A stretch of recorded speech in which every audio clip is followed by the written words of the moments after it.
আমার ভাইকে আমি রেখে এসেছিলাম, ছোট ভাইকে। আমি যখন এই দেশে আসি,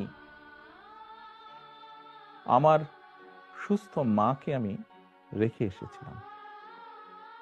একটি ঘর রেখে এসেছিলাম, যেই ঘরে আমি এবং আমার ছোট ভাই বড় হয়েছি, যেই ঘরে আমার বাবার স্মৃতি ছিল,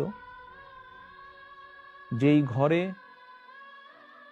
আমাদের দুই ভাইয়ের সন্তানরা জন্মগ্রহণ করেছিল, যেই ঘরে আমার মায়ের বহু স্মৃতি ছিল, সেই স্মৃতিগুলোকে ভেঙে চুরে ধুলায় মিশিয়ে দেওয়া হয়েছে। যে ভাইকে আমি রেখে এসেছিলাম সেই ভাই এখন আর নেই। যেই সুস্থ মাকে রেখে এসেছিলাম সেই সুস্থ মা এখন সুস্থ নেই। শুধু অসুস্থই নন, ওনার উপরে মানসিক